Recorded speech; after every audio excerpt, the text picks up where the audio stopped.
Very impressed. Now, this debate actually comes after a few years of increasing suppression of civil liberties and human rights here in the UK. And freedom of speech, of course, is about engaging with all sorts of ideas, biases, creeds, to make up the public discourse. And as a Green, I'm well aware of how important it is to talk and try to convince people about the environmental crisis, especially to those in power who can actually do something about it, however little. I might regard this government as political enemies, and it's arrogant and repressive, but I do think it's worth engaging, and I very much hope they feel it's worth engaging with Greens.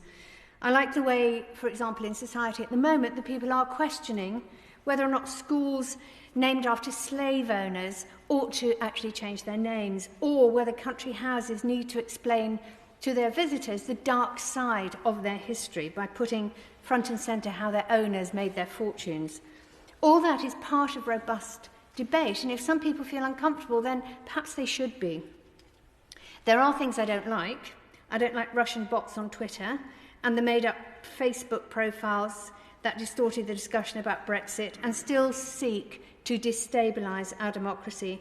And I don't like the way that social media gives the impression of free and equal debate, but in fact, of course, has allowed dark money to contaminate that debate and to give those with money the ability to divide and rule.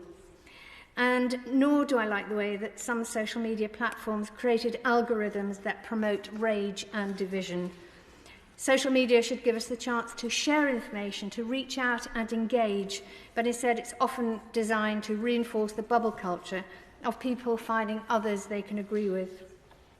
And I definitely don't like the way that some women have been silenced and deplatformed for raising concerns about what they see as an erosion of their rights. But I also don't like the discourse that is rude and threatening, because that's another way of silencing people who are just trying to be who they are inside.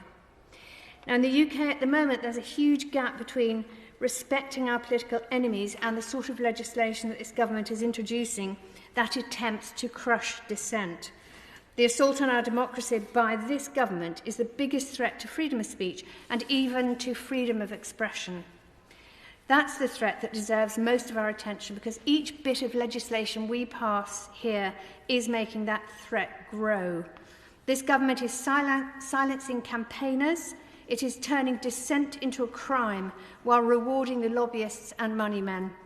It's removing democratic safeguards on ministerial power while setting up a special unit to filter freedom of information requests that might reveal something damaging to them.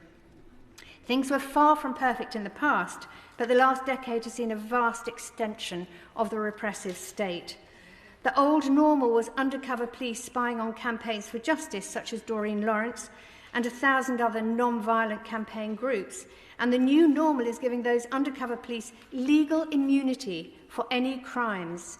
It came through your lordship's house. The old normal was D-notices that stopped the public finding out national secrets like the bunkers that sheltered the rich and powerful in the event of nuclear war. But the new normal is referring school kids to Prevent for supporting the eco-warriors of Greenpeace. The old normal was the special branch holding files on Labour ministers. The new normal is putting tens of thousands of people on databases as domestic extremists. I'm proud to say that I was on that police database for domestic extremists while a member of the Metropolitan Police Authority, at the time fighting for the traffic police to get more resources to deal with road crime. And Caroline Lucas, at the other end, was labelled a domestic extremist, as was a local Green Party councillor and thousands of others. We were elected to give voice to hundreds of thousands of people who voted Green, and yet we were watched and monitored by the police. While I welcome this debate on freedom of speech, I feel that we here in your lordship's house actually can and should do more and be a watchdog by protecting the right to effective protest and stopping the worst excesses of state power. That starts with rejecting the draconian powers in the police, crime, sentencing and courts bill that we are currently dealing with and will be with us next year as well. And that rejection of those measures would be a defence of free speech. And finally, yesterday, I was here in your Lordship's house and wanted to take part in a debate, and the Labour benches were quite full, so I sat on the Bishop's bench. And when I was told to speak, I was told I couldn't speak from the Bishop's bench. I tweeted about it, and somebody sent back the tweet, ridiculous, they can stop you speaking the truth from the wrong seat, but in the other house they can't stop you from lying from the dispatch box. My Lords, what a pleasure